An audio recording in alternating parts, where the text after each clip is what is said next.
You're listening to ThunderQuack Podcast Network.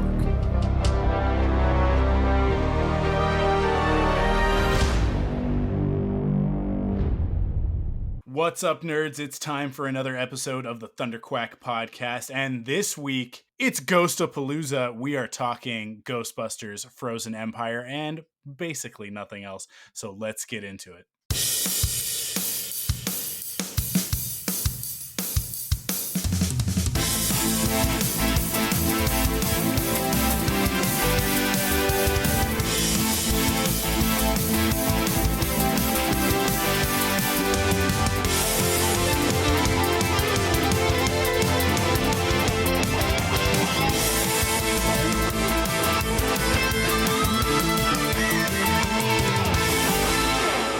Hello and welcome back to the ThunderQuack Podcast. I am your host, Gary Gruberson, and joining me as always, the incorrigible Peter Venkman.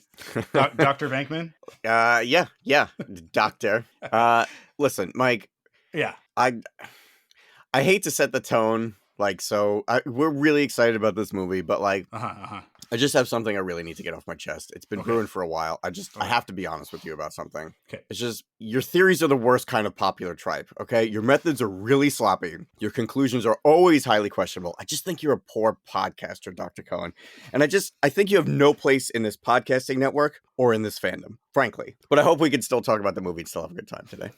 That's fine. We can.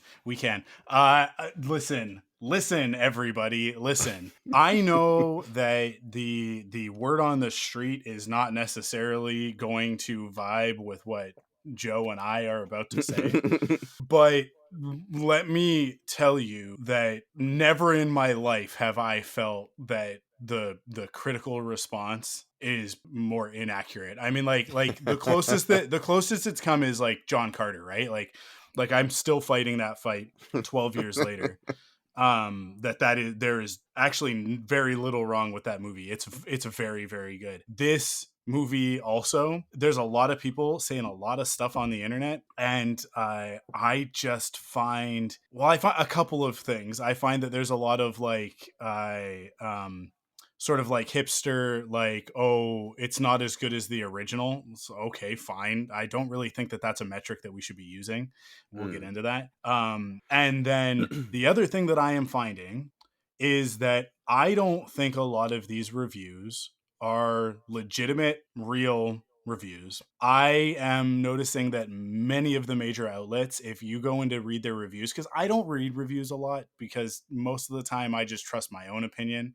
I care what I think. I care what people like you think, Joe, and some of the podcasters that I listen to and stuff, like Greg Miller, who's a huge Ghostbusters fan. Like, I care what he thinks, and I want to hear varied opinions and stuff, and I also want to hear dissenting opinions, because dissenting opinions often force me into a position where I now have to defend how I feel about it and examine it, and that usually leads to me having a better understanding of what vibed and what the reason why I love something, right? Mm-hmm. But I read a lot of reviews. I read probably about 7 or 8 reviews, which is about 7 or 8 more than I usually read for a movie. And I would say 90% of them read like AI gobbledygook. Like I can't remember if it was Variety or Entertainment Weekly. I can't remember which one it was. I think it was Variety. It absolutely reads like pure nonsense. Like, if you really look at it, it's like there are a bunch of like sort of like catchy, sound bitey moments in it, surrounded by sentences to get you from one paragraph to the next. And that is just such a telltale sign of AI for me. And I'm going to admit something here, just let everybody know, because this is like a full disclosure sort of thing. I was using AI on Perfect 10 for a little while to like help me with the descriptions of like whatever it is we were talking about. I would use it as like a starting point, right? Like, I was using ChatGPT just to see if like I could get it into my workflow and help me like just relieve some of the pressure of getting that much stuff done, which is kind of what the benefit of using AI would. But the more we learn about the environmental impact of these services, which is like massive and significant. And you know, like the more reliant I became on it, like the worse the stuff started getting. Like when I started, it was like, okay, here it is, and then I would do a lot of edits, and it would be like 10% of the AI thing would remain in it. And then with the last one that I did, I'm sure like it was like mostly the AI thing. And then I think actually it was one of the ones that you and I did together where like I was reading it and it was just like I didn't even understand what I was saying. It was a little hiccupy, yeah. Yeah, and I had to do like major edits after the record, and I was like, you know what, this isn't working. So for the last two Mm. episodes, actually the last three, because Star Wars as well, I just wrote it myself. I just wrote it myself from scratch, and it really didn't take that long, and it really wasn't that big of a deal. But I'm gonna say it right now that like basically since the beginning of this year, that like really since the relaunch, right? I guess so. That's February. I've kind of had like a zero AI policy for Mhm. ThunderQuack stuff, and that's gonna kind of be the thing going forward. Is that ThunderQuack is a no AI company? Because yeah, like it there are so many repercussions and there are so many things happening right now that I don't think that people are even aware of. And I think that this is one of those things. This is one of those unintended consequences of it, which is that like somebody goes to chat gpt, writes a point, well, like a bullet point form version of their review, and then chat gpt, which is sourcing all of its information from the internet, which we know is not a reliable source of human psyche, right? And then it is spitting back out absolute bile when what it should be is like a critical response, Mm. right? So I think that a lot of these reviews are actually being skewed by AI. Like that is my gut instinct, and I'm not like calling out any individual writers or anything like that. A lot of these places have actually like a lot of these outlets have put mandates in place of like of you will use these tools, we're paying for them, sort of thing. So I don't think that it's by choice for everybody. I think that some critics are sort of being coerced, more or less, into using these tools.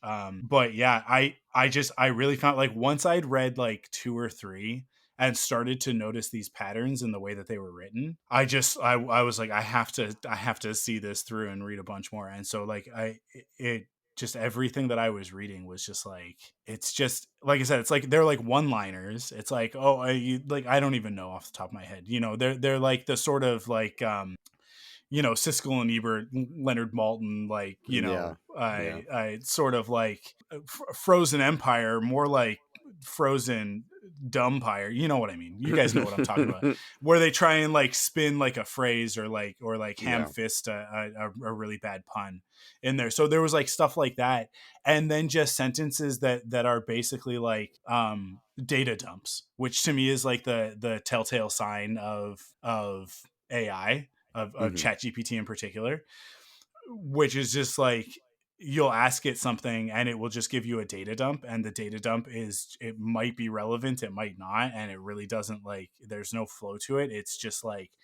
this is just a bunch of information. So it's like actors names and their character names and like locations and stuff, and it's just, that really was like how a lot of them were reading to me.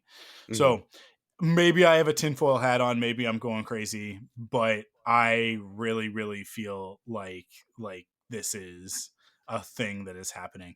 I mean, like, I am not alone in feeling the effect of AI on my financial situation, because, you know, like, it was a major contributor to me being laid off, and it's been the marketing and copywriting has been hit really, really hard by it. And there have been a lot of layoffs in the last 8 months in journalism, particularly entertainment journalism, because entertainment journalism is not really seen as journalism. It's seen as a commodity, right? So these companies, I think, are trying to streamline their processes. And what that means is that they're relying on a lot of AI nonsense to do that. So yeah, everybody that I have talked to, this is one of the other things that supports it, is like, my entire Twitter feed of human beings is like, I loved it. It was great. I had a fun time. Fun movie. Really funny. Great characters.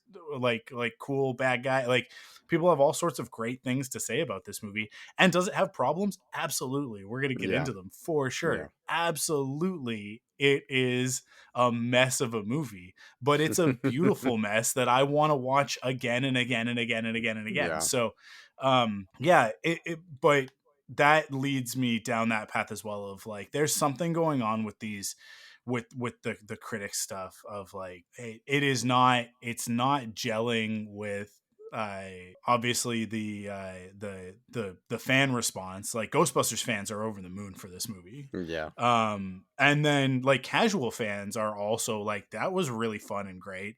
And people who aren't even big fans of Ghostbusters are like, I don't know, I really liked it, right? Like I've seen a lot of people like apologizing for liking this movie, and I don't get what's going on there. It is feeling a lot like John Carter. It's also feeling a lot like The Last Jedi and Solo, where like The Last Jedi and Solo were everybody that I talk to, for the most part, is like, The Last Jedi, maybe not as much, but Solo for sure is like, I don't know, I really liked it, right? The Last Jedi is polarizing for the Luke Skywalker of it all, but there was a lot of like the internet, particularly Twitter, causing a big kerfuffle, and then you just end up hearing like the same three opinions parroted back at you from Yeah. everybody, right? Yeah. And to me, it's like it's very obvious to me when somebody is a legitimate, like let's say Star Wars fan, right? Like a legitimate fan of the saga, with informed and intelligent opinions, and they don't like The Last Jedi, right? Like when you and I have a conversation about it, I don't feel like you are just parroting back, you know, the what the Russian bots were The buzzwords. Yeah. were posting all over Twitter. But then like I was in a group chat with a few people, and I had brought I had posted something about the marathon, the Star Wars marathon, on May the 4th. They're doing like a all 9 saga movies. Yeah. It's like 20 plus hours. So I posted something about that in this group chat, being like, check this out, this is pretty crazy. It's like, who's gonna sit for that long for all these movies? And no, I mean, not only were the responses on Twitter like, well, I'll be there for 1 to 6. It's like, okay, whatever. But then like this group chat, there was I saw like 10 people in this group chat start going like saying the Twitter talking points, right? And I just posted the emoji, like the zipper mouth emoji of like, listen, you guys can have whatever opinions you want. They're wrong opinions, but that's fine. That's totally.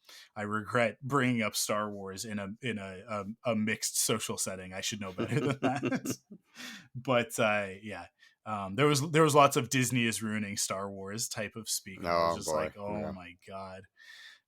But yeah, it's so funny to me because that like, oh, I'll be there for 1 to 6. If you remember the marathons that they did in the lead up to Force Awakens, because there were, for Force Awakens opening, there were marathons that did 1 through 6 and then concluded with the Force Awakens, right?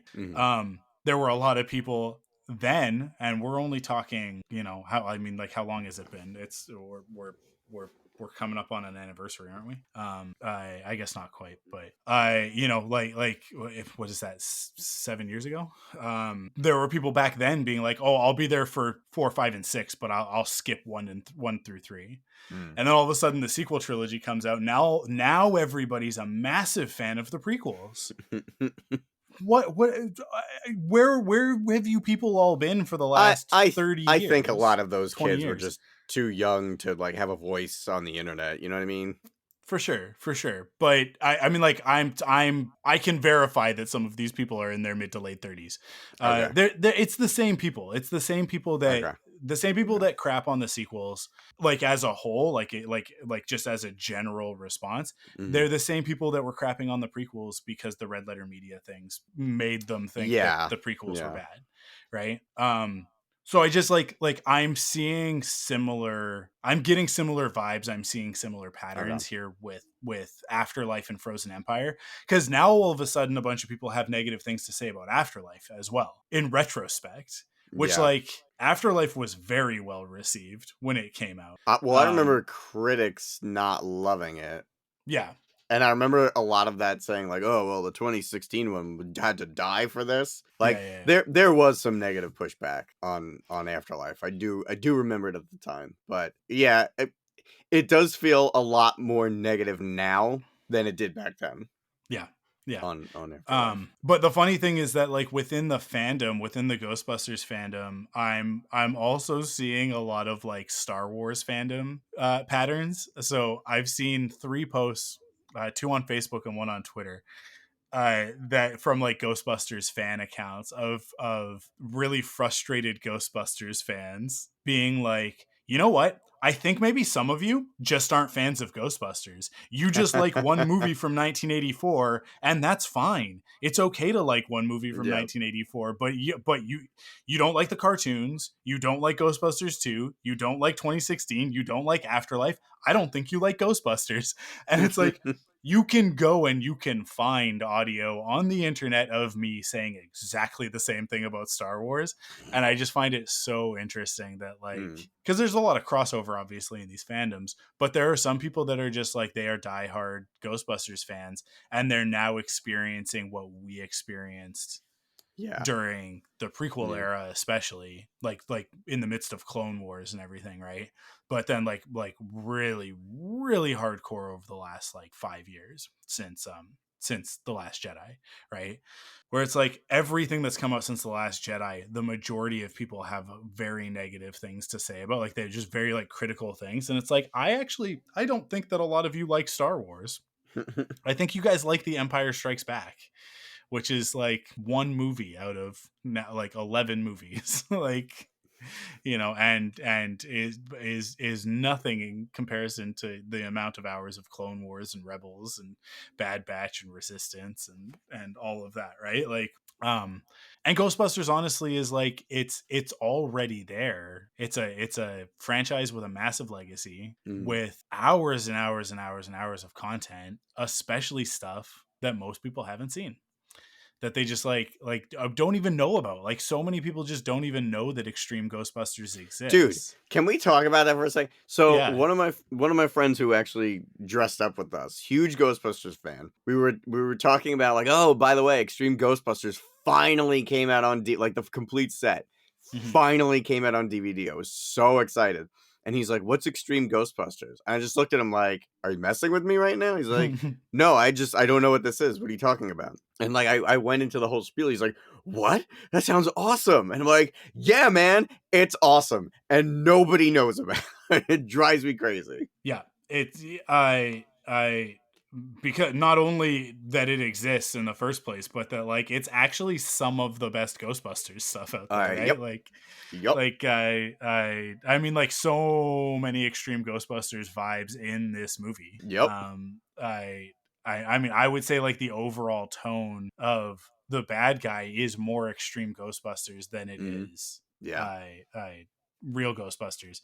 But I've talked a whole bunch, and I wanna hear a little bit more from you, Joe. Of I mean, like all I've basically done is defend the position that you and I are about to take. But let me have it. Let me, because we really haven't talked about this very much, other than just sort of giving each other the like thumbs up Yeah. of like, yep, I loved it. Real brief. Yeah. So we've been saving it all. So lay it on me. It's slime me, Joe. Slime me. Yeah, I mean, I obviously I'm pretty much on the exact same page as you, just because, like, man, I was so excited for this movie, and it was a matter of, years and years and years and years and years waiting and waiting and waiting for Ghostbusters 3, and I love Afterlife, genuinely, I really, really always, like, my stance on it never changed. Like, I always enjoyed it. It was always really exciting to get, another true Ghostbusters 3 movie, but it wasn't the movie I was hoping for, but it was a movie that I was really happy we got. I really had a great time with it, and I love that it was a tribute to Harold Ramis. It was the last Ghostbusters film that Ivan Reitman was kind of a part of and contributed to.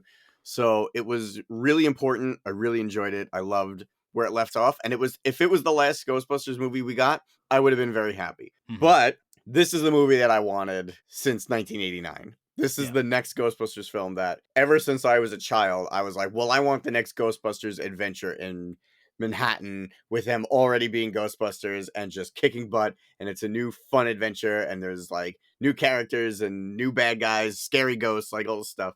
This was the movie that I waited my entire life for. Literally my entire life. One of my earliest memories, period, is my dad taking me to see Ghostbusters 2 in the movie theater. So like this is literally feels like something that I've been waiting my entire life for. And yeah, I mean I agree with you, right? Like it's not a perfect movie, but I just don't care. Like I really don't care. There are problems with it. I think there's some issues with pacing. I think at times it feels like not every character has enough to do. But like it genuinely doesn't bother me because like what's there is so good and I love so much.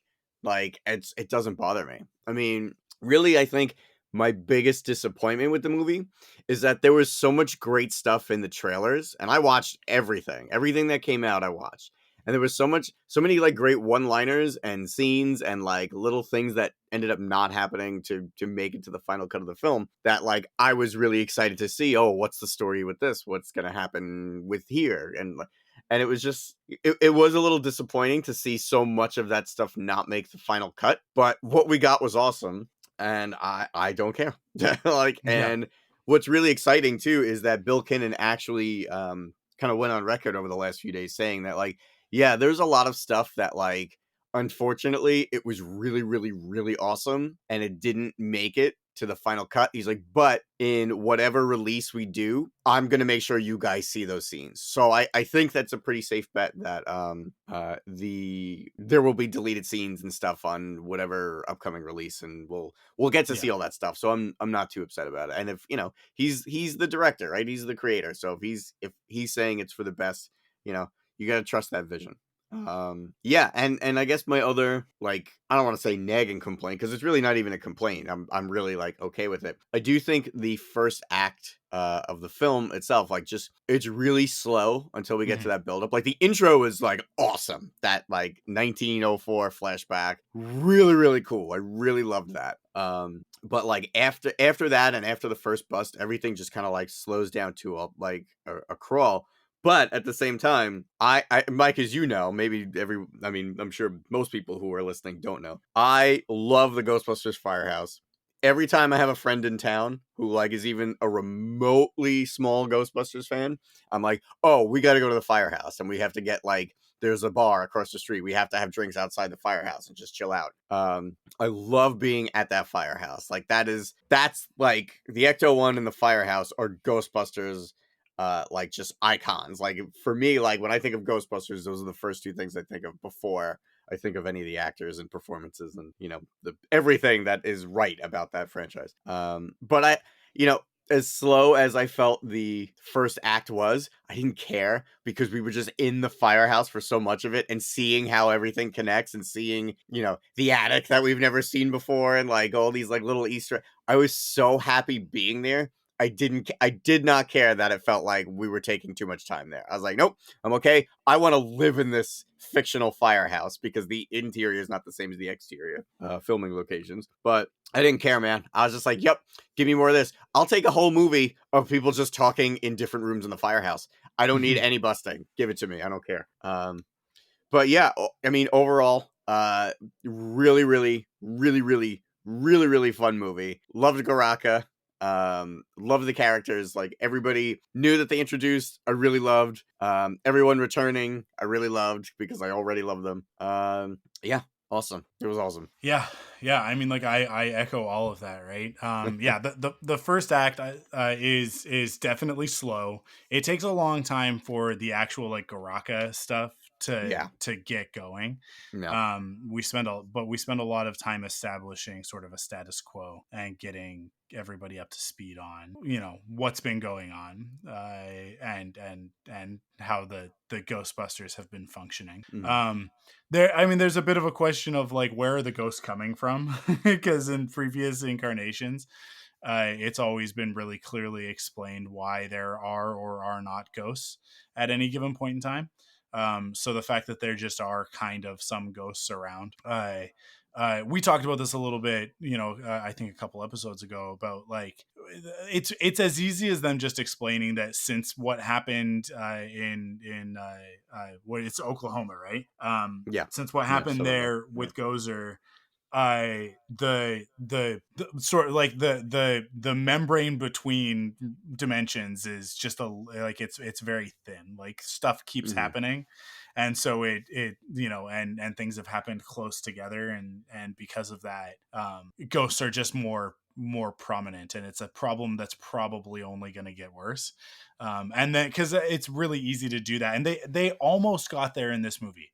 They almost got there with the like, it's a like the and they can easily do it in the next one, right? Of like the ghost trap, or the containment unit is basically a gateway, like it's like because of the cross rift, right, from 1984, and it happening a second time in 2024. It's like, okay, so this is basically like Manhattan is now like kind of half in half out of the ghost dimension in certain ways, because this stuff just keeps happening here, right? So now like ghosts are just going to occur. It's just going to be a very common, and then you've set yourself up perfectly for, you know, like more stories with the Ghostbusters. It's like, okay, it's just there. But the biggest thing that I took away from this is that this is not a movie. It was condensed into a movie, but it is in fact the first season of a television show. Yeah. We just come in sort of like 3 or 4 episodes in already, and we kind of skip a couple in the middle, right? Like, because you could have easily had like them sort of getting set up and figuring out how to be Ghostbusters and stuff like that. We don't have any of that. We skip straight to like, they know what they're doing. That's coming though, because that's the Dark Horse 4-issue series that's coming. Which, okay, another big complaint I have, that last issue, that 4th issue, should have come out before this movie came out. And meanwhile, it's starting, I think, Wednesday. The first issue comes out. Like the first issue comes out? Yeah. This week. Yeah. So like, yeah, like there's that component of it. And then there are a couple of busts that happen in the middle of the movie that we never even see. Yeah. Right? Like the first time that they have the call and she's not allowed to come with them, we never see what that ghost is. Yeah. Never. Because we stick with Phoebe the whole time, right? So like clearly they went out, they did something, right? I mean, we don't really know because we don't see aftermath of it or anything like that. But yeah, I mean, presumably they got called out on a ghost and they busted it and they brought it back and, you know, whatever. But yeah, there's so much more story in this movie where it doesn't surprise me that a bunch of it has been cut, and that there's a lot sort of on the editing floor that we'll get to see in a Blu-ray release, right? Let me get your take on this, because I kind of have my own opinion, and it's something in general for the Ghostbusters franchise as a whole. Do you ever feel like it's a bit jarring to see you have ghosts like Slimer, the Scoleri brothers, who are clearly ghosts of human beings, but like they had you know, the Scoleri brothers were probably murderers, right? Because they were given the chair. You have Slimer, who is a glutton, so he has that like you know, those like negative aspects. So I guess like if you were like a bad or greedy person or whatever in your life, your ghost is just like an ugly soul kind of thing.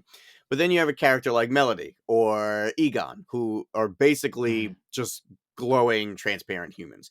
Do you ever feel like there's too much of a rift between those two things? Like there's not enough consistency? Because then you also have like a ghost of a dragon, and dragons aren't real, and like there's just it's just like a ghost monster.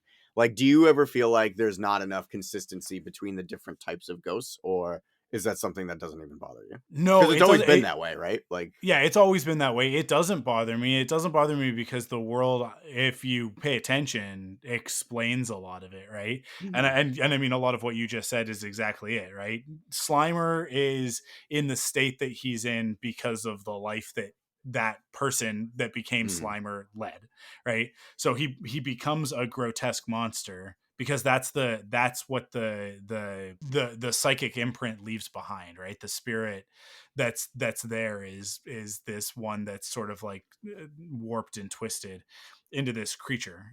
mhm, And then on top of that, you like within Ghostbusters lore, you have not everything is as straightforward as this was a person who lived and died and is now a ghost, is now a mhm, spirit with unfinished business, right? You have demons, you have other dimensional, otherworldly beings like the boogeyman or Sam Hain, right? mhm. That are not, they're not ghosts, they're not necessarily demons, they're not, you know, like because Garaka is described as a demon, right? So Yeah, he's yeah. a phantom, a demonic phantom or something like that, I think is what they say. So he is not, Garaka is not a ghost. Garaka Mhm, is not a human being that like is left behind. He is clearly something from another world, another dimension that is in our world and has these, you know, otherworldly powers and is ghost like, is you know, the ghost rules apply, but some don't, right? And that's why it's like, okay, some of this stuff doesn't work. And I think one of the other things like this movie specifically did for the first time in one of the films is expand the lore outside of proton packs, ghost traps, and the containment unit mhm. into, you know, the fire masters and so, which is like RGB fans know that the Ghostbusters world is a lot bigger than just these four guys, Yeah. and the stuff that they've done. I mean, but that is implied very clearly in the first film. It is a part of the fabric of the first film, which is ghosts are everywhere. They finally, you know, they get the readings on the library ghosts, and that allows them to finally build the proton packs and the ghost trap and the containment unit. Right, Egon finally has like the hard science that he needs in order to finish this work that he's been doing. um and so then they go out and they start catching all of these ghosts. These ghosts are a side effect of an other dimensional incursion, right? Like they are the side effect of energy leaking through the doorway on the top of Spook Central, right? Like that's what's happening in that movie. That's why there are so many ghosts. That's why they're all showing up all of a sudden. And now it's a business that these guys can take advantage of.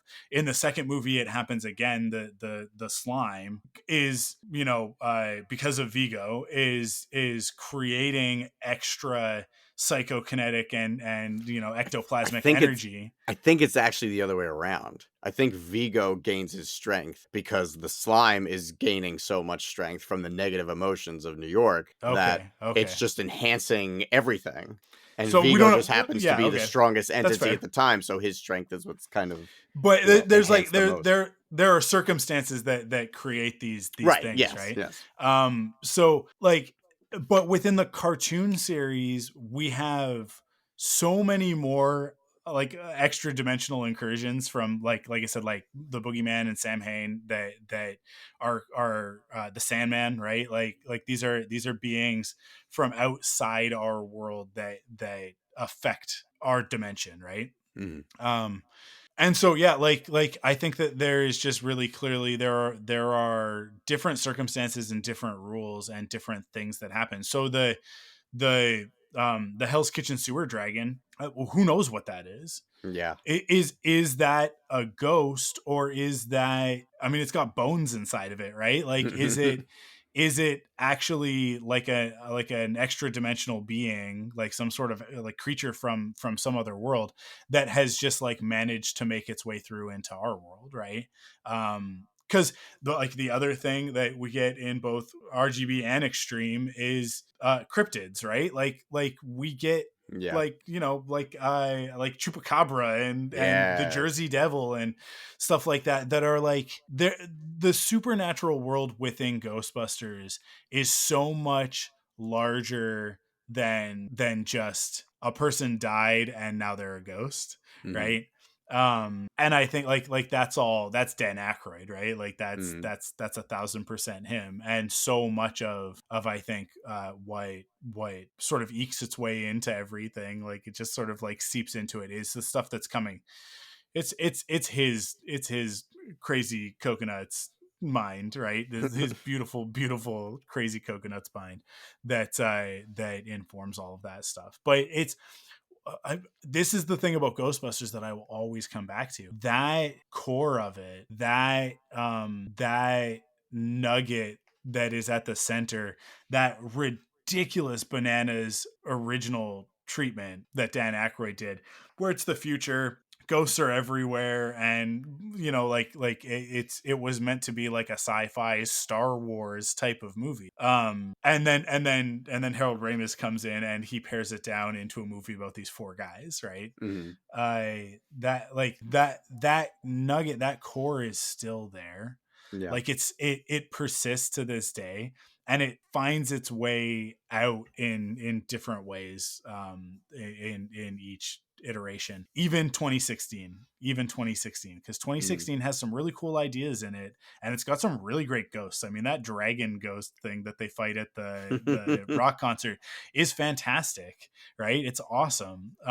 There's a lot of really cool stuff in that movie. It's just the movie itself is a I don't know, doesn't work for me personally. But yeah, like that, all of that ridiculousness makes it so that I am comfortable with sort of whatever rules they give me, right? But the other part of it is that certainly for the movies, we have so little sort of established lore that Mm-hmm. whatever they tell us is the situation, right? Sure. you, Yeah. you're not breaking canon, you're not contradicting some other lore. It all makes perfect sense as far as I'm concerned, so it's never bothered me. Like but I mean, it occurs to me, like I think about it, I go like, okay, so how come Melody is just this type of ghost, right, as Mm-hmm. opposed to these other circumstances where like because some of them are malevolent spirits, some of them are tortured souls, right? I think the library ghost is probably the best example that I could use to sort of create like the delineation between the two types of ghosts, right? Mm-hmm. Because obviously Egon is a major player in Afterlife, even though we don't see him until the very end. He is there the entire time. He's just not able to physically manifest, because he's playing chess with Phoebe and he's showing her, how to fix the proton pack and stuff like that. Like there's all this stuff that goes on between the two of them. And the fake out in this movie, I think, is just so beautiful. It's so genius when we first meet Melody of Mm-hmm. the chess set, and it's like, oh Yeah. my god, are we going to see Egon? We're as disappointed as she is. It's so good. But yeah, like I was it's actually relieved. I was like, "Oh, please no, he crossed over. He needs to not be here." Oh, absolutely, absolutely. Yeah, no, it's the right decision, but we Mm-hmm. still get like you're kind of like, oh, is it going to be Egon? And then it's not Egon, and we Yeah. feel deflated in the same way that she is, Yeah. which I think really really works for the story. Just really great execution. That I mean, their story, Phoebe and Melody's story, is to me the best part of them. But we'll get into that in a sec. But yeah, the library ghost is a benign spirit unless you disturb it, right? Right. Like it's just vertical book stacking, because no Yeah. human would stack books like that. It's just there doing its librarian thing, but then if you make too much noise, it'll transform into the malevolent spirit, right? Mm-hmm. So to me, it's like that. I mean, literally, that's the first ghost, right? So right And from the get go, it's the people established. complaining that like, oh, they never caught her. Like, well, they probably did, but then the containment unit was destroyed, Yeah. and by the end of the first movie, so she probably just went back to where home was. Yeah, I wouldn't be surprised if some of the stuff that we get from the deleted scenes is like the containment unit is leaking, Mm-hmm. right? Like the containment unit is not 100%, right? And that, that along with the orb no longer being in the room and that sort of thing. It's like they're like sort of these multiple things are happening all at once, coincidentally, that allow Garaka to sort of start to exert his influence, and then he takes advantage of that situation, Mm. right? And because that is very clearly what's happening, although it's never really said, right? Which is that like the containment unit is busting at the seams, and it's causing a problem, and it would have been as simple as like, because even before Garaka is affecting it, right? It's all, they're already having trouble. Like they have the scene where it's like they can't, like Gary can't pull the lever, right? Mm. So it's like this has already been happening. It would be very easy to just be like, yeah, some of the ghosts seem to be getting out. It's like Slimer is out. Slimer is not in the containment unit. The library ghost is not in the containment unit. It could be as simple as they've been out since 1984. But I mean, I guess Slimer, we have evidence that he's at least been out since 1990, right? In 1989, Yeah. 1990. Yeah.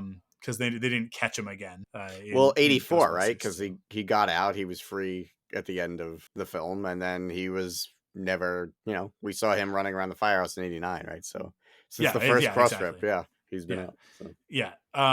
So yeah, yeah, and I think like there's a little bit of an established thing of like they probably just like they didn't ask the Ghostbusters to come back to the library. Ray seems to have been banned from the building. So yeah, but also don't worry about it, like yeah. don't like also just don't worry about it. Sometimes we just don't need to worry about it because it's a Ghostbusters movie. And is that a cop out? Maybe. I don't know. You can call it a cop out if you need to, but to me, I'm just like these movies are cartoons. Like they always have been. And if you want to pretend like the first one is some piece of high art, you can if you want to. I mean, it's a masterpiece. I'm not going to argue with you on that. But is it like it's not Oppenheimer? Like relax, guys. Like Yeah. it's Ghostbusters. There's a reason why it spawned a cartoon series that goes on to, influence the lives of every kid born between 1984 and 1987, right? Like every boy born in that era is a Ghostbusters fan, whether they like it or not, because Mm. there's just something about the Ghostbusters, about a proton pack and a ghost trap and all of that. I mean, we talked about this at length on Perfect 10, right?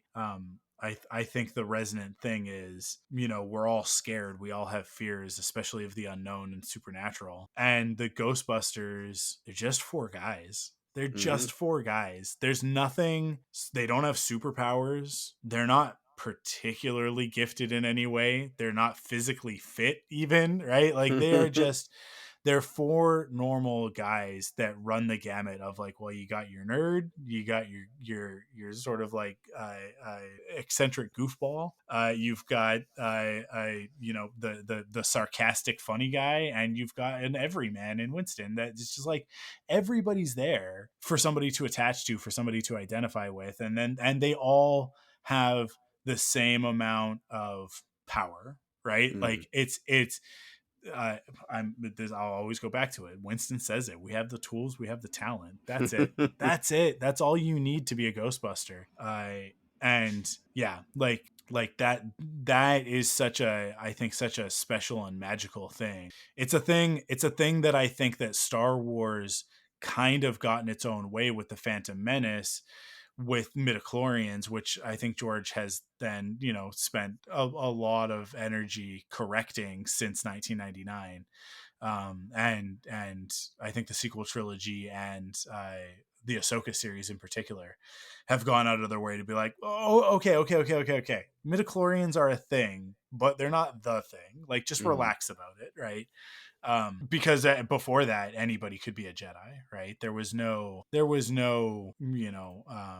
like force sensitive doesn't show up as a term until like until people start putting mechanics to it in like Mm. role-playing games and card games and stuff. Like the first time I ever heard the term force sensitive was the Decipher card game, and whose card said force sensitive?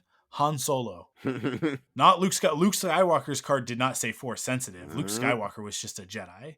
But Han's card said Force sensitive, meaning that he was sensitive to the Force, which is where his luck comes from, right? Like that was the implication on that card.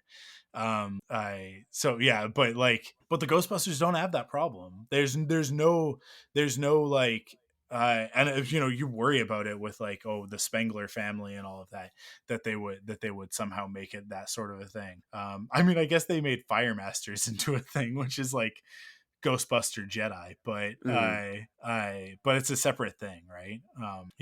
I don't know, that's like, to me, that is the core of the magic of the Ghostbusters, is that all it takes is a proton pack and a ghost trap, and you can catch a ghost, right? That's what Afterlife captured so well, was that like Phoebe and Podcast grab the stuff, they don't know what they're doing, but they manage to figure it out, do the thing, right? So figure it out.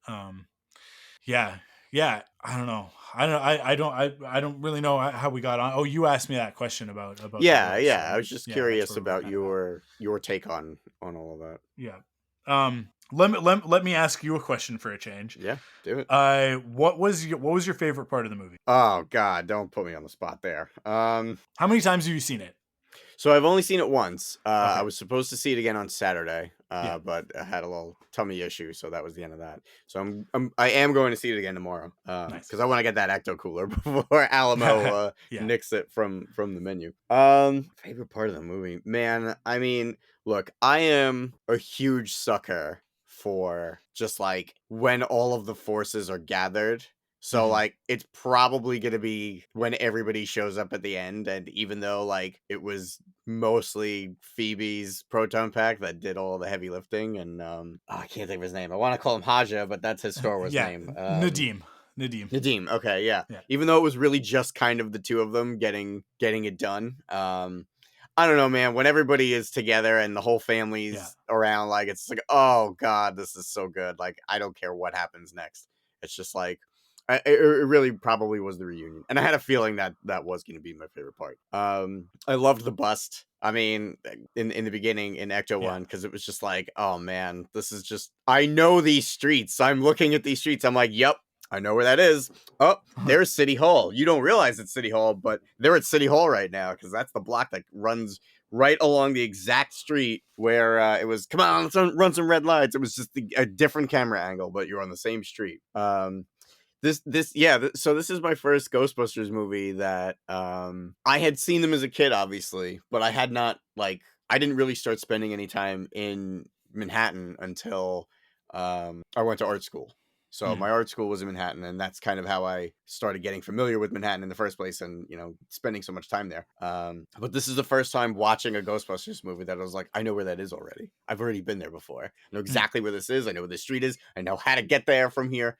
And it was just like, it was a weird thing I wasn't expecting to feel watching this movie, because it really felt like, wow, yeah, this is home. Ghostbusters is home for me. It's always been home because, as a kid growing up, it's like, oh, I live here. So yeah, that's cool. And then, learning about all the film locations was cool. But like, this is the first time it really felt like, wow, yeah, I'm watching a movie in my backyard for the first time. And like, this is my home turf.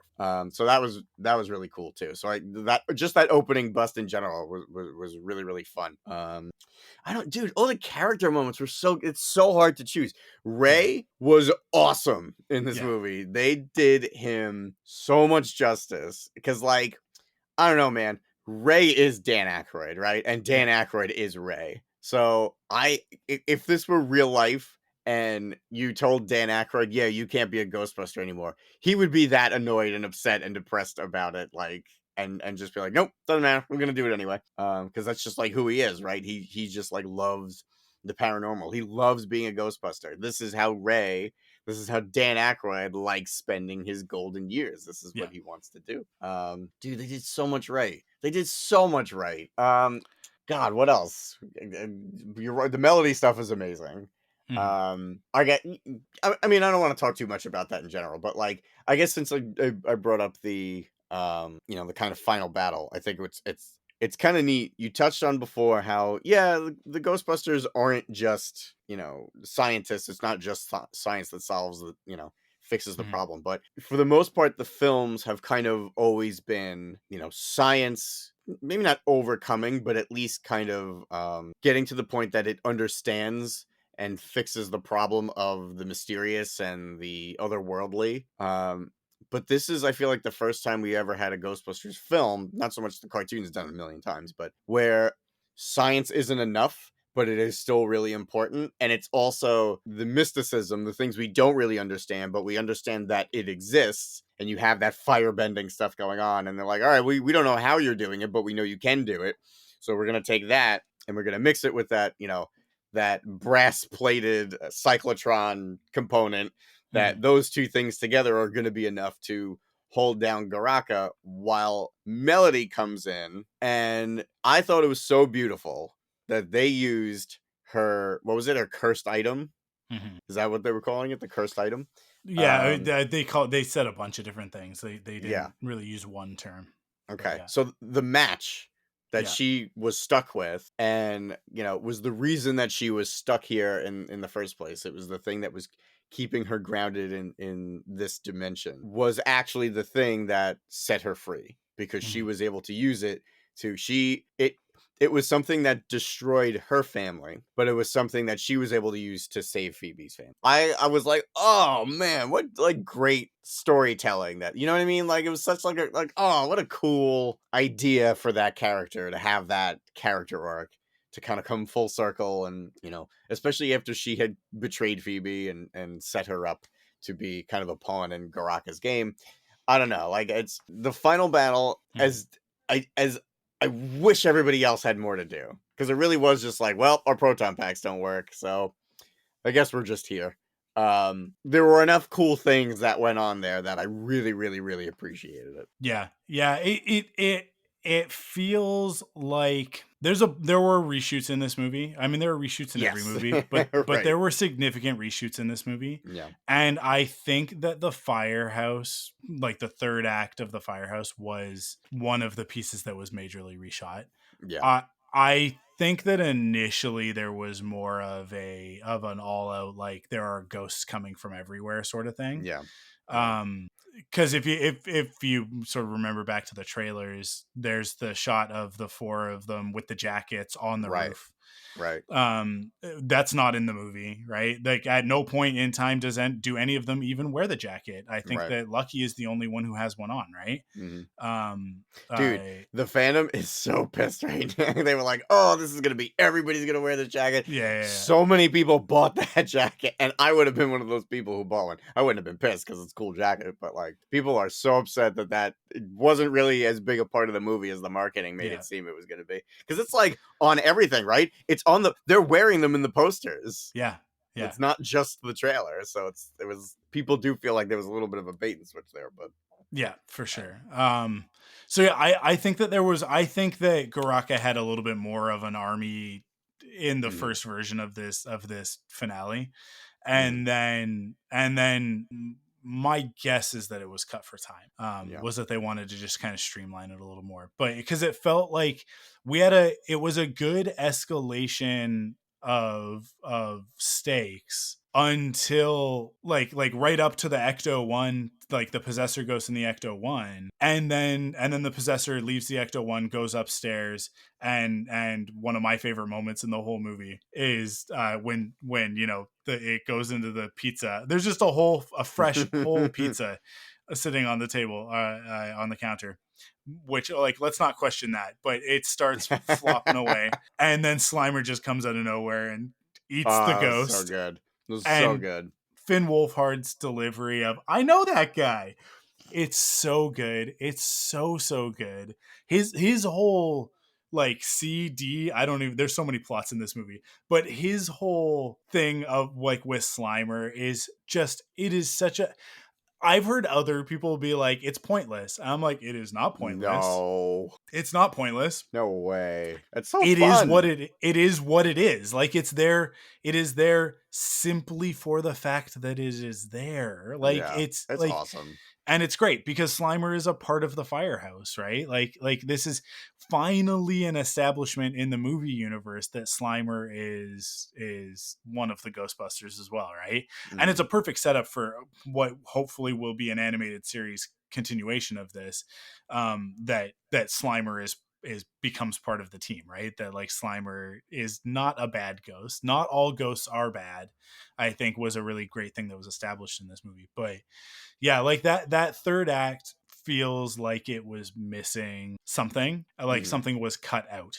Yeah. And there's a lot of, once you start to understand the geometry of or not geometry, the geography of the firehouse itself, and then if you pay really close attention, there are several moments in the movie where people are coming from one direction, but Yeah. then like Right. frames, I think, I mean, like, this is one of those things that once we've got it on home video, we'll be able to do the detective work. But I am fairly certain like frames are flipped, staircases switch walls Yeah. in order for the action to make sense in the cut. But if you really like pay attention to it, it's like, okay, that's not geographically where that was in previous scenes, right?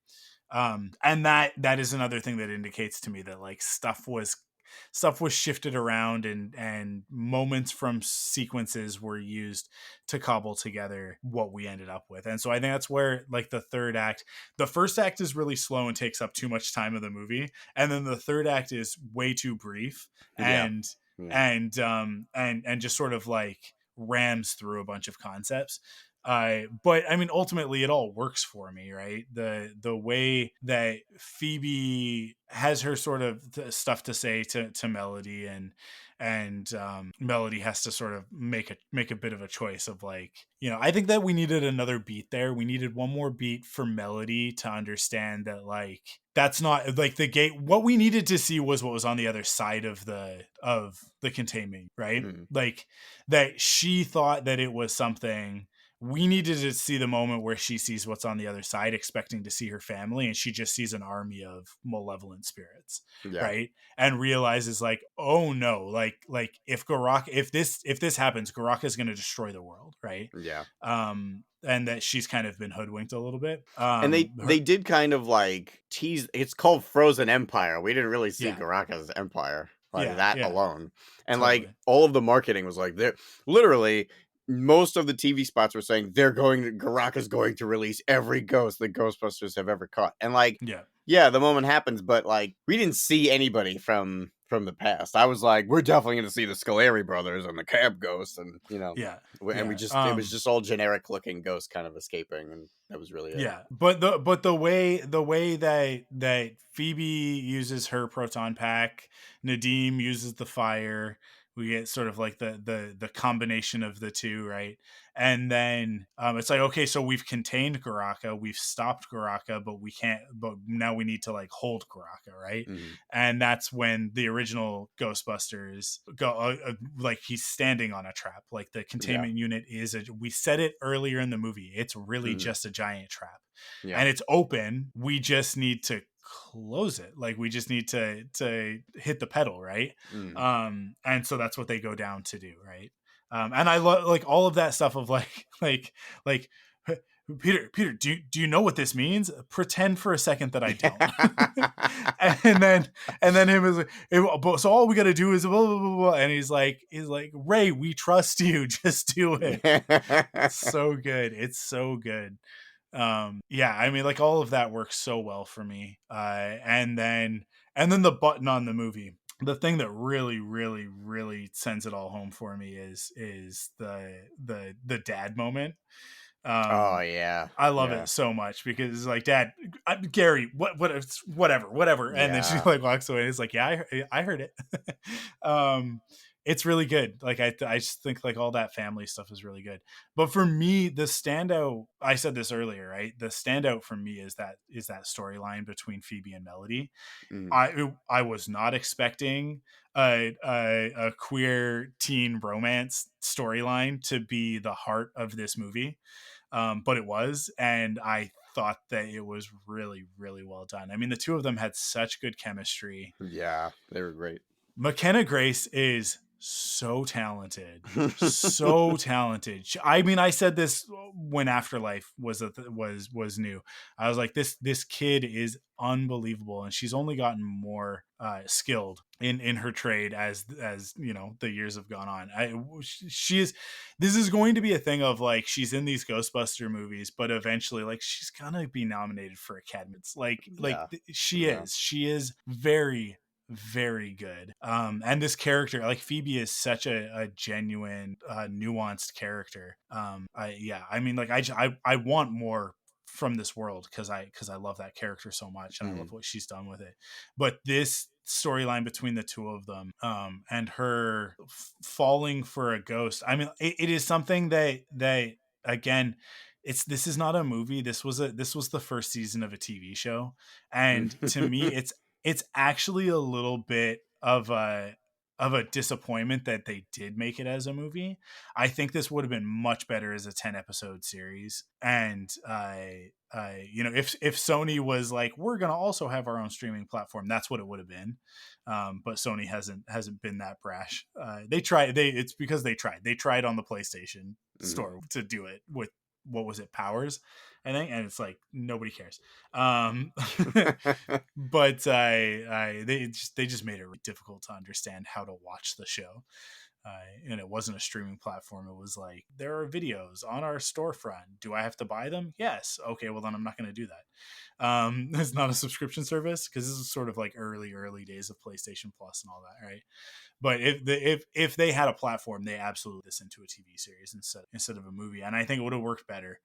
I think if we had more time to develop this stuff, because I think that one of the things that should have been explored, that should have been more central, was Phoebe is falling in love with a ghost. Her family does not understand that that's what's happening because she's 15 and very clearly like queer, to say the least, if not just gay, right? But obviously like exploring that idea.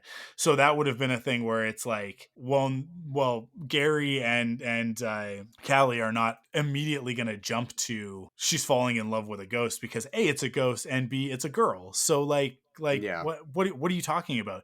And I think there would have been some really great opportunities for storytelling there of Trevor being like, do you guys not see what's happening here? Like join us in the year 2024. I think there could have been some really fun stuff there, but that it would have been a really, really great source of conflict of the, like, you're benched, you can't be a Ghostbuster. And so what ends up happening is she goes the opposite way. She ends up falling in love with a ghost. And it's like, listen, we told you couldn't bust ghosts. That didn't mean go fall in love with one. Right. And for her to like increasingly do more and more reckless things as a result of this relationship, and to give us more time to develop, and for us to start, before it's revealed, to start to get the sense of like, maybe Melody actually isn't a great influence on Phoebe, and maybe there's something more going on here. Wait a second, the stuff that she's got Phoebe doing is actually helping Garaka, right? And then putting it together ourselves instead of having the movie tell us that Garaka is influencing things. Because I think there needed to be a beat to explain that there is something cut from the movie. There is absolutely a piece cut from the movie. I guarantee it.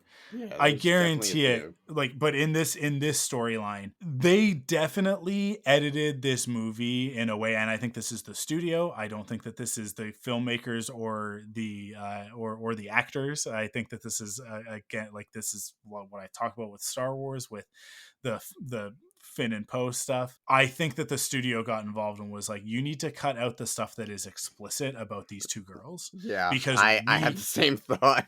We cannot, this will not play in red states. This will not play in China, right? And other parts of Asia where these things are straight up illegal. They're just straight up illegal, right? And that sucks. It sucks that that's the world that we live in, but it is the world that we live in, because we get the leap from the ghost extractor, right, to Phoebe just immediately says, has it been tested on a living possession? What does that mean, right? And I think what she means by that is like a person who has been possessed by a being. So like Janosch would have been a really great example, right? In Ghostbusters 2. It's like with this extractor, could they have like removed Vigo's influence from him? That sort of thing, right? I mean, at one point he even sort of takes over Janosch's body, and Janosch kind of turns into a ghost. That's really confusing.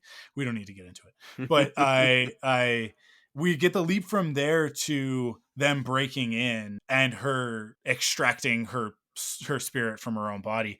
There is a beat in the middle missing there where they have a conversation. It probably happened in the firehouse when like after the diner scene, right? And it was probably like we're on different dimensional planes. But like they want to touch, right? Like and if you can be more explicit about the fact that Phoebe is falling in love with Melody and that Melody is manipulating Phoebe in this way, but accidentally also falling in love with her, right? Then if you can be more explicit, then you can have that scene where it's like I wish there was some way for us to be together, some way for us to touch, right? And then for Phoebe to be like, I think maybe there is, like, and then we get there, right? Because as it stands in the movie that we have, I think most of us read between the lines, and it's not subtle. It's definitely there. Most people, I think, are picking up on this storyline, except for the people who are in very strong denial that could even be a possibility, right? So I think most of us get there of like, the reason why she's doing this is because she wants to kiss this ghost girl. Yeah. Like that's why she's doing it. And they get really close, and and it feels like they're gonna do it, and then Garaka does his thing, and we find out the real reason why this all sort of culminated, right? But yeah, like there's a piece missing there. But even with that piece missing, it doesn't matter to me. Like the fact that they were willing to put this in the movie, I think is really awesome, because a lot of other major franchises would be terrified to do something like this. And even though it feels like it may have been compromised a little bit by the studio, it is still there. I don't think that it's subtext. I think that it's overt. I think it's in the text.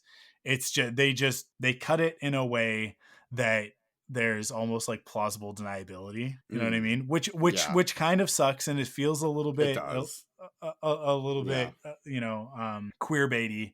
But again, I don't think that the filmmakers, I certainly don't think like the writers, I don't think Gil Keenan, I don't think that they're to blame here. I think that it's the studio, and I think that ultimately that's who you have to keep happy, because they can just decide not to release a movie, as we've discovered. So yeah, like it sucks that we end up in a world where that's the case. But I do also think that this is like a major step forward for genre storytelling like this, that like, but again, if this were a TV series, they would have done it. If this were not a movie and we didn't have to worry about box office, but instead we were worrying about critical reception and people subscribing to a platform, they would have done it. They would have done it, because it's like, it's right there, and it is the heart of the story. Like, it is really like, there's sort of that, and then there's the Ray story, and I feel like those two stories are really like the two generations, and they're the cores of those two stories happening simultaneously, and they play off of each other, which is so great. That one of the things that I think that people are missing in this movie that I don't hear anybody talking about is how well constructed it actually is. Because there are some pacing issues. There's obviously some stuff in the edit. There's some deleted scenes, clearly. But at the same time, the way that all of the threads come together for the finale is really, really skillfully done. Like, you can tell that the movie, like, the screenplay is a very good screenplay. What ended up on screen, that final edit, which like that's the make or break, right? Like, that final edit is the make or break for anything. It would be incredible if we get a director's cut of this movie. Oh, I hope so, man.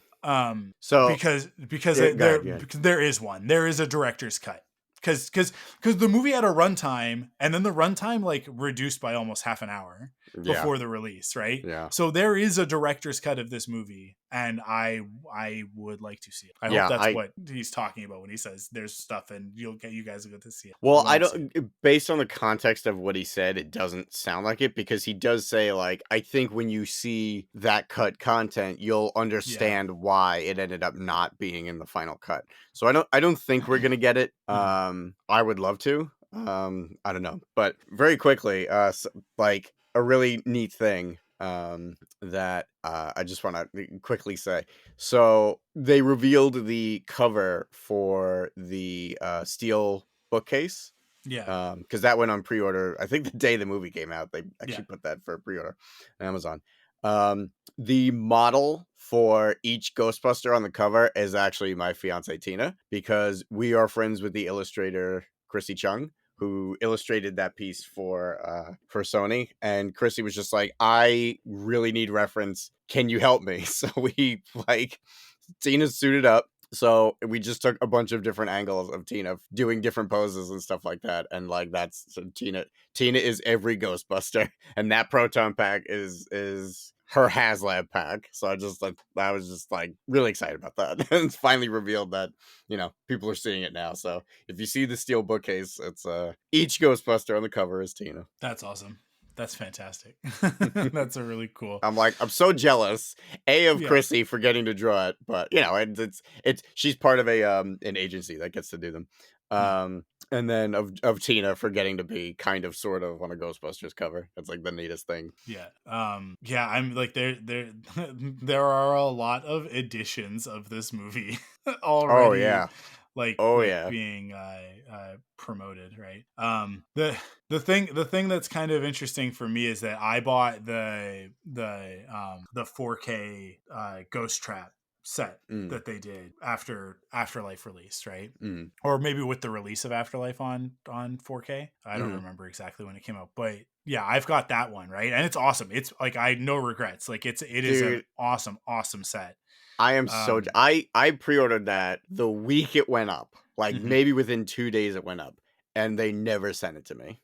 Oh, that They Amazon, they right? yeah, they took too many orders, and a lot of people never got it. I was one of those people, and my friend who pre-ordered it like a month after me got his, and I was like, I'm happy you got it, but I'm so pissed off. Yeah, Like, well, I'm so mad. It doesn't even make any sense, right? But No. yeah, Have you I had to watched? get it because I've got the flux capacitor Blu-ray set for Back to the Future, and they're like right next to each other, and it's like, yeah, these are pretty perfect next to each other. Have you watched the preview cut of the original Ghostbusters from that? No, dude. Oh my god! As soon as you can, you need to watch it. There's no score, but there are so many alternate takes and longer scenes and different angles, dude. It's like watching the movie again for the first time, and it's really good. Like, obviously, it's not as good as the original, but like the actual release cut, oh man, it's so good. They actually showed it in theaters for like 3 or 4 screenings in one day last year.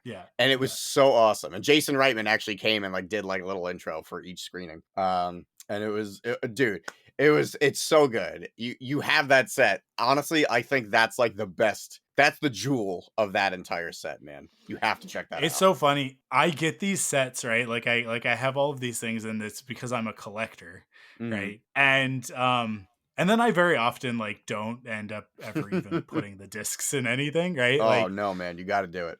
Like I think we watched Afterlife, but now like the thing is that now everything's on streaming, right? Like it's and like I've got Ghostbusters because I've bought Ghostbusters. Let's see, how many times have I bought Ghostbusters? So we had our original VHS 2-pack of 1 and 2. For anybody who remembers that one, it's the No Ghost logo and like the red border. And you flip it, and the other side it's the Ghostbusters 2 No Ghost logo with the red border. Like so, it doesn't have a back side to it. It's like 2 covers, right? Yeah. And it's a slipcase for 2 VHS cassettes. So that's what we had. I wonder where that is, actually. I don't even know where that ended up. It must be in my parents' house somewhere. I should really figure that one out. And then when it came out on DVD the first time, 1 and 2, the green slime editions, you know which ones I'm talking about, right? It's like the neon So green slime. for America, that was the second release of the DVDs.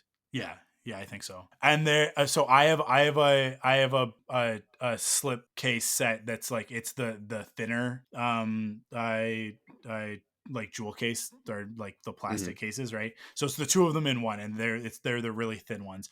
That one's got so many great special features on it. I have watched all of that stuff because that one's got the video, the like Mystery Science Theater style overlay commentary. Where you can see the three of them sitting talking about the movie as they watch it. Dude, that director's commentary of the original Ghostbusters, it's what Ivan Reitman, I think Joe Medjuck, and Harold Ramis is my favorite like director's commentary like ever. It's so good. They give you so much info and background stuff. Yeah. It's awesome. It's fantastic. And then I have the Blu-rays. Those DVDs came with digital copies for iTunes, right? So I've got it. I've got them from that. And then the Blu-rays also, which I have the Blu-ray. So that's the blue slime, right? Yeah. Version. I've got the 2-pack for that. That also came with digital copies. But I think the case itself has a little book in it or something, right? Am I remembering that correctly? Yeah, it does. Yeah, okay.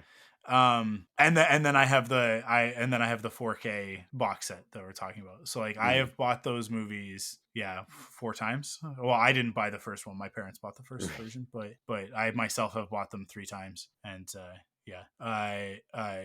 and I'll probably buy them again in some future format that has yet to be revealed or released, invented. I mean, it's Ghostbusters. Give me an excuse, right?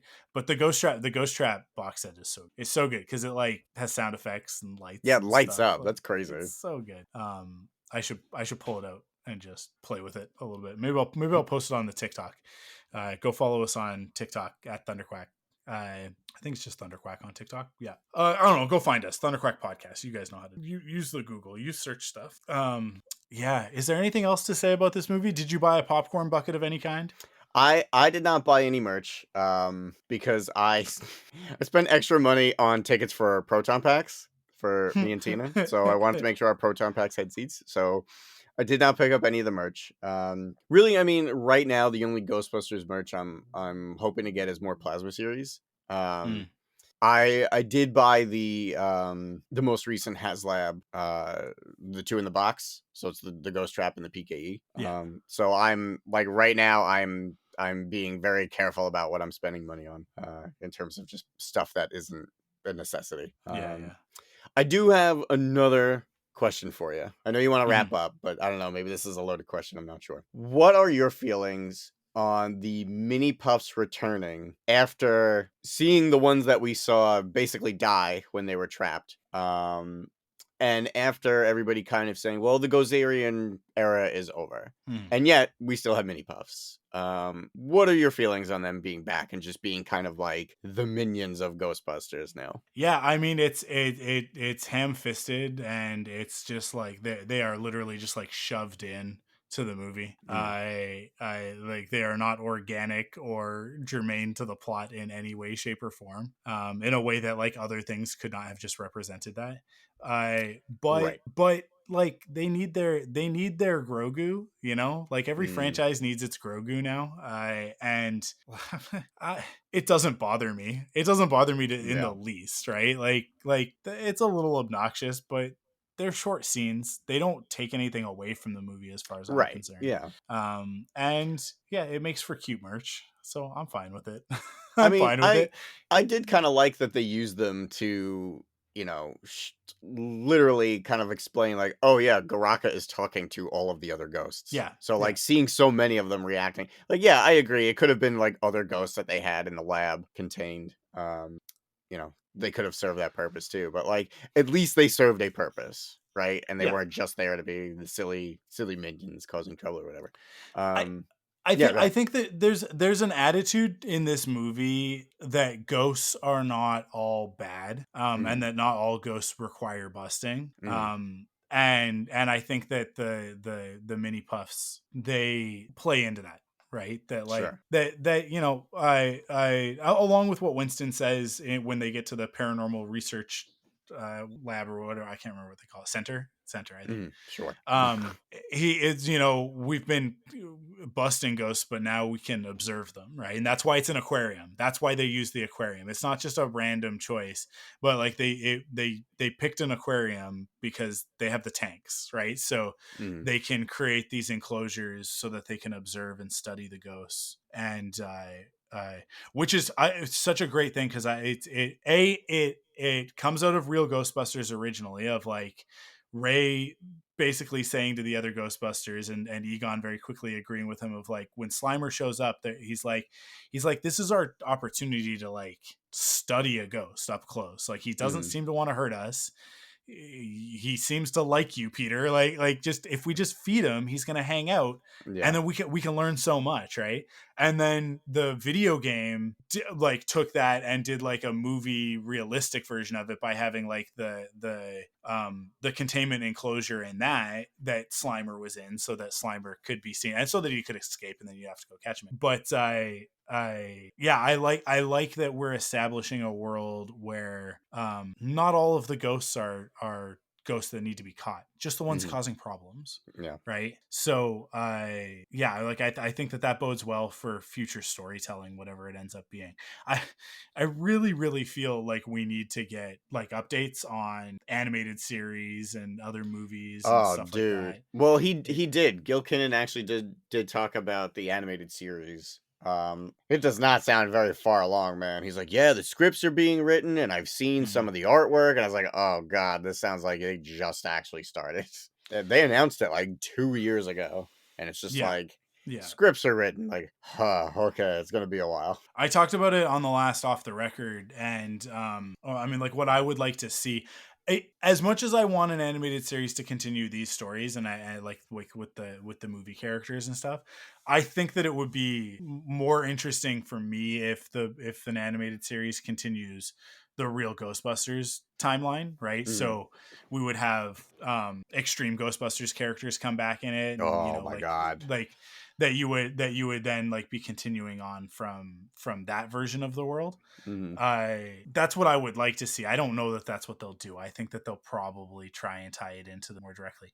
And I had said, like, I think it's very easy to still have Phoebe and Trevor and Callie, like these characters still exist. What Mhm. happened in Afterlife happened. It may have happened a little bit differently, but that did happen, right? And but that we're still in the RGB timeline, and so some things are going to be a little bit different. Some characters are going to be different. But yeah, because I would just like to have more stories. I'd like to see some of those characters come through, right? Mhm. But more than that, if they are still doing the animated movie, I want the animated movie to be based on Dan Aykroyd's original treatment, his original script, the 3-hour epic that he had created, that was like, no studio in the world could even do this if you wanted them to, sort of thing. Because in animation we can, right? And Sony is actually like on the bleeding edge right now of like what's great in 3D animation, between Spider-Verse and Mitchell's versus the Machines, and the people that worked on that, working on Mutant Mayhem and stuff like that, like they're right there. And an extreme Ghostbusters in 3D in the future would be so rad, of like far flung future, like 100 years in the future, flying cars, like sci-fi Manhattan, like the Fifth Element sort of thing, of like, and to make up whatever reason you need, there are ghosts everywhere now, right? Like whatever technology is causing this problem is now all of a sudden ghosts are able to just come into our dimension willy-nilly, and the Ghostbusters have to do something about it, right? Yeah, I mean, it to me, it kind of just writes itself. But that's what I would love to see in animation. Like, that's the sort of thing that it's like, if you're gonna do animated stuff, use the medium. Like, let it be something more than just these 4 people in a hearse driving around, because we can get that with the live action stuff, and it's really great what we've been getting. But like, So I remember there being reports a while ago, maybe mhm, like last year, because it wasn't when they first announced it. It was more like like some time had passed. I do remember there being reports that one of these things was actually going to be that it was yeah. going to take place in the future. I don't remember if it was going to be the series or the film. But I do know that the series and the film are going to be two totally different things. But yeah, I mean, honestly, I'm pretty sure that one of them is going to be like everything took place, but now we're in the future and it's Dan Aykroyd's script kind of thing. Yeah, so on the Sony Pictures Animation wiki on fandom .com, it says under plot, the movie is set to be from a ghost perspective. That's all I'm it sorry, says. what? Yeah, I let me see what in March 2023, Animation Magazine revealed Lauren Sasson, Spider-Man Across the Spider-Verse, is confirmed to be involved, expressing her excitement about the current production in an interview. So that's a year ago is the last piece of information from this. It's been in development since 2015, while the reboot was still being made. I mean, like, we were supposed to get the animated movie instead of after, and Right, then yeah. Jason Reitman was like, "I want to make a movie," and they went, "Okay, go ahead." Yeah, let's see. Yeah, there's a lot of stuff about like it being the same people that did Spider-Verse and Mitchell's versus the Machines. It was originally intended to come out in 2019 before Afterlife had any further slash production, but then that changed it obviously. So yeah, it seems like there's not a lot of news as of right now, but Yeah, there wasn't much. 8 months ago, here's a YouTube video. Sony Pictures Animation's canceled Ghostbusters movie was going to reimagine. I don't want to click on that because it's a YouTube. Oh, I'm seeing some of these screenshots. I remember some of this coming out, and it's this was like leaked stuff. And it's like Was the that Ghostbusters were Ectoforce? ghosts. Yeah, Okay, yeah. yeah. I remember this now. Yeah. So maybe this is not actually happening anymore. Oh, the I animated don't know. film isn't happening anymore? Oh, that's well, I know the series is. I don't think this version of it is anywhere near happening, which, because like this version of it, these images that leaked, because I think they leaked. Mhm. Let's see, uploaded some time ago to artist Michael Krinsky's ArtStation page. Oh, they're not leaked. So a tweet posted last night by @LostMediaBusters has already got blah blah blah. Taking a look, yeah, there's some original Ghostbusters, but then these weird ghosts with proton packs. Like there's three ghosts and one what looks like a goblin. I dressed as Ghostbusters. Mhm. Yeah, and Well, they're in let some me ghost world catching ghosts. I guess I don't. let me read you what there is about the animated series here. So Okay. Bill Cannon was talking about Frozen Empire, but then talked a little bit about the animated series. He said, "I just watched an entire art presentation for the show. I've seen the sets and the environments, and I just saw my first glimpse at a world of supernatural characters as realized by our brilliant creative team. All I can say is that the work is being done as we speak. It's in full development. Scripts are being written, art is being created, and it's a great time to be a Ghostbuster." And then it goes on to say, Keenan, along with filmmaking partner Ghostbusters Afterlife director Jason Reitman, will serve as executive producer on the upcoming Netflix series, with Reitman previously confirming that the franchise's return to animation will, quote, navigate an unexplored era and decade of Ghostbusters canon. So that could So, be the future. That could be between Ghostbusters 2 and Afterlife. I don't know. yeah, this another article that I just found for this is from January 7th of last year of 2023.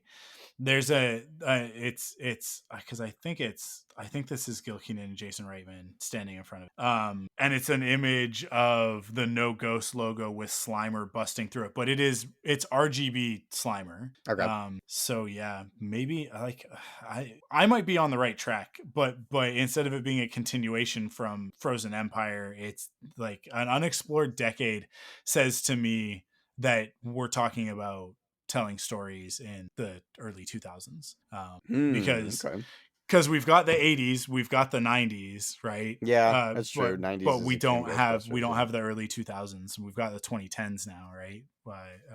Going into the 2020s with these newer movies. So the unexplored decade is 2000 to 2010 sort of thing. Mm.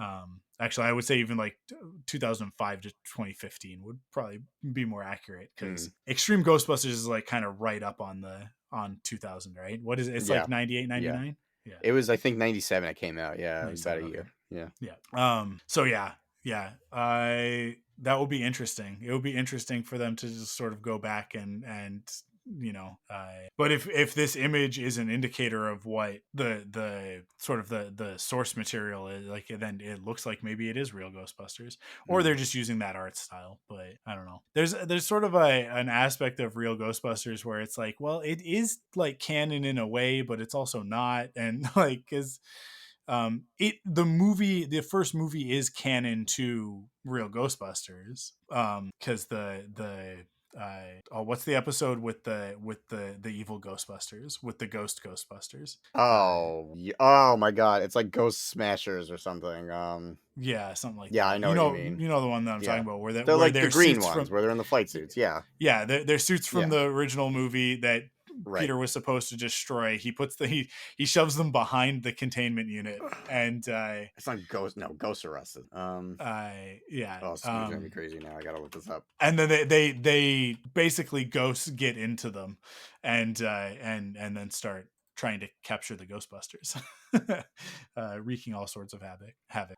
Yeah. So like the original movie is canon to the real Ghostbusters timeline, but not as much vice versa, because obviously Ghostbusters 2 sort of implies that there was no business after Gozer, right? Like, once that happened, everything kind of dried up. They caught all the ghosts that escaped from the containment unit, but then Citizen Ghost. So it's Citizen Ghost. I thought it was, but I was like, that doesn't sound right. Which is the story of how Slimer ends up a part of the team, right? Yes. Yeah. Classic stuff. I gotta rewatch the show, man. It's so good. Right. It's I have it all. I have all of original Ghostbusters on Netflix or on Apple. Like, I bought the complete series, so I can go watch it anytime. But I have that Firehouse box set. Nice. I regret not buying that. I checked today to see if Extreme Ghostbusters, because of the DVD release, I was hoping that it would be on the Apple store, right? That I'd be able to buy it, but it is not. Dude, it's so weird. They were releasing each week one episode of Extreme Ghostbusters on the official Ghostbusters YouTube channel, and then like there's 40 episodes total. They got to about like 27 or 28, and then they just stopped for a while, and then they started releasing them on like another like side YouTube channel, and it picked up from where the last one let off. And then they took all of them off the Ghostbusters. Like, all of them are down now. And it's like, why? And they were on Hulu for a little while, but like, it's just weird that they put them up and then took them all down. It's like, okay. I guess it's because they released them on DVD. They're like, all right, well, if they're not available to watch for free, maybe just people will go buy them. But I don't know. Yeah. They seem to have a partnership with Netflix, right? Because Sony doesn't have their own platform. So, I wouldn't be surprised if at some point we see them show up there. And there might just be some rights stuff that they're waiting for it to lapse. In Canada, Extreme Ghostbusters used to be available on the CTV app, like on their streaming platform, which CTV is one of like our major networks up here. It was such a weird place for it to be, because like most people don't even realize that that network has its own app, and that the content that's on it is stuff that may not actually be like airing on TV, because there's a bunch of like legacy content on right now. So I checked again this morning to see what was on it. You can stream all 5 seasons of Ghostbusters on it, as well as the first movie, as well as the 2016 movie, but not Ghostbusters 2 and not Afterlife. Okay. So and not Extreme Ghostbusters. And not Extreme Ghostbusters. They took it off. So what that usually means is that the rights have lapsed, and like whatever deal they had has ended. And it might just be a matter of like, the timing of it makes a lot of sense. If it's not on those platforms anymore, it's not on Hulu, it's not on YouTube, it's not on CTV, and yet like they've just released the DVD, like that says to me that like the rights lapsed for whoever had whatever deal they had, distribution deals that they had made, and So now it's just probably sitting in limbo until they make another deal that shows up somewhere. I I really wish that Netflix or somebody would Netflix used to be so good about this. Like Netflix used to have so much great like older content, like classic shows. And then they started making their own stuff, and so now that's their focus, and there's way less of it there. Community used to all be on Netflix, but as of April 1st, I mean, it's still there right now, but as of April 1st it leaves Netflix, and in the US it goes to Peacock. In Canada, I don't know where it goes. I don't know if it ends up any. And that's a real problem for me because that's my favorite TV show, so I was like, I gotta figure out what I'm gonna do. It's like I might be putting the complete series Blu-ray on my wish list for my birthday, but I should anyways because it's full of like audio commentaries and stuff that obviously Oh, Netflix cool. didn't have. Okay. But yeah, I this stuff just happens all the time. This is the problem with the digital streaming future, right? Is that like you don't own any of the content, you don't technically own anything, even the stuff that you have purchased, you have spent money on a la carte in the Apple, like the Apple TV store, whatever it's called now, because it used to be the iTunes store. You don't own the ability to have that in perpetuity. They can just take it away. They can just take it away from you. If you have it downloaded, they can't take the download away from you. So as long as you keep your downloads, you'll always have it. But I remember I bought Pacific Rim, the soundtrack for Pacific Rim, and I went to re-download it on a new device at one point, and it was like not available. Like my download of it was not available. So you can't download this anymore. It's not available for download. So I was like, but I can stream it off of my phone. Like I can play it off of my phone. It's like, well, it's downloaded on my phone, but I couldn't download it onto my computer or something. And so I looked into it, and there was a new version of the album so there's a song at the end of the movie, the end of Pacific Rim, that's like an actual song, right? It's not part of the score. It's like an actual like rock song, right? And in the original release of the album, it wasn't included. But then in a subsequent release, it was, like, because originally it had been released as a single on its own. But then they did another version of the album where they included the whole score and then that song as well. So they took the old version of the score off of iTunes and replaced it with this new one. But if you bought the old one, you just didn't have it anymore. It just didn't exist anymore. And I had to re-buy the album in order to be able to download it again, which really pissed me off. Yeah, like, and that was the moment when I had sort of determined, like, I'm just going to give them a subscription fee. I'll just get Apple Music or rather get Spotify or whatever. Because it was like, there's no point in me buying these things a la carte. They can take them away. So now I only do it if something is not available on Apple Music, like the Final Fantasy 16 soundtrack, which I had to spend $45 on because it's a very big soundtrack. But yeah, man, all of that stuff though, like everything with streaming is just like, it's all in your terms of service. People get mad about it. People like you can't take that away, and it's like, they can do whatever they want. Actually, you didn't even bother to read. I just had this conversation with my parents yesterday. Yeah, like, you gotta everything's in that agreement that you zoomed right by. Yeah, you scroll past it, and they let you know. They let you know right up front. Hey, you don't actually own any of this digital content. We are basically leasing it to you, and we can revoke the lease whenever we feel like it. Yeah. So physical media. Oh yeah. God yeah. You know. But the problem with physical media is that all of the ways that we have of playing physical media eventually break. So even your 4K Blu-ray players and stuff like that, like they have mechanical components in them. And when they stop making Blu-ray players, this is the problem with VHS now, right? Is that like there's only a handful of companies that still manufacture VHS cassette players. Yeah. And now a VCR is like $200, right? You couldn't give them away a few years ago. Yeah, because it's really just like specialists who buy them nowadays. Yep. And they're not manufactured on scale, so like that means that they just basically, they only kind of half exist at this point. And that'll happen with Blu-ray players, it'll happen with DVD players, it'll happen eventually.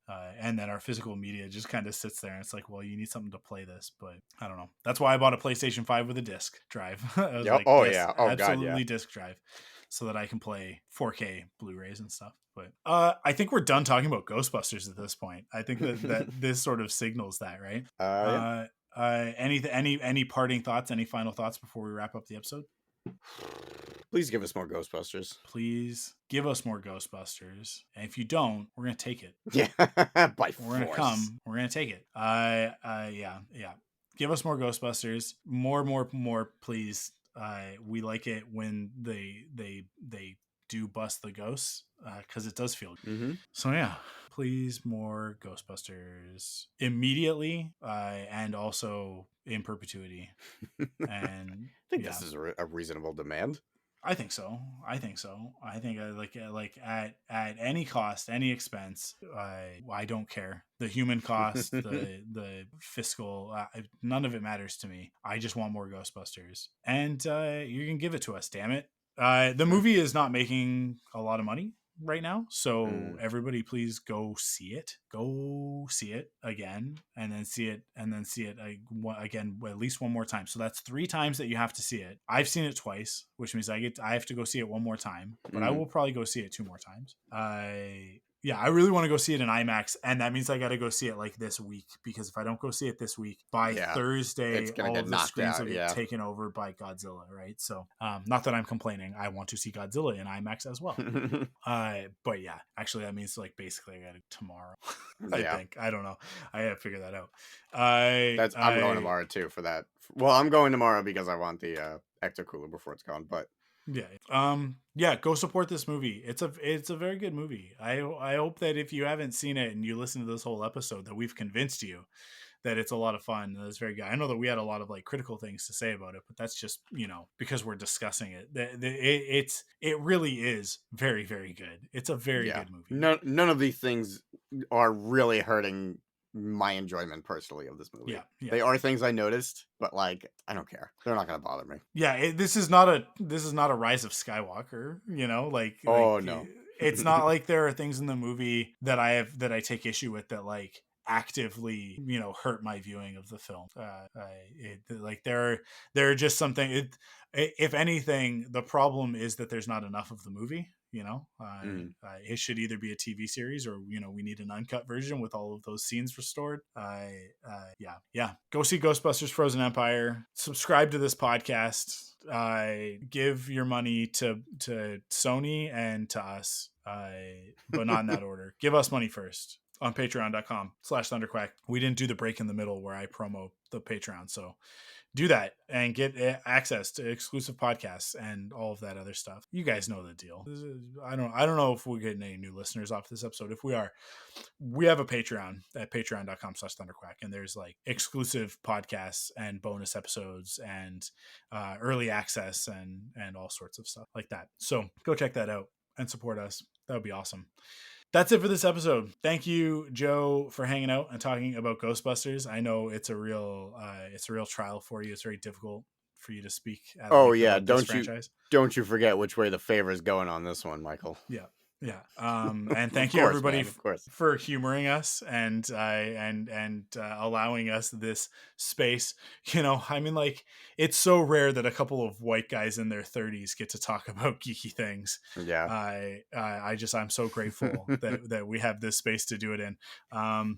With that said, thank you guys for listening. Thanks for hanging out. Thanks for supporting us on Patreon. We will be back next week with all the news and, other stuff. We're going to talk a lot about X-Men 97 next week. That's my promise to you guys. I have lots to say on that one. So we'll be back next week. We will see you then. Stay frosty.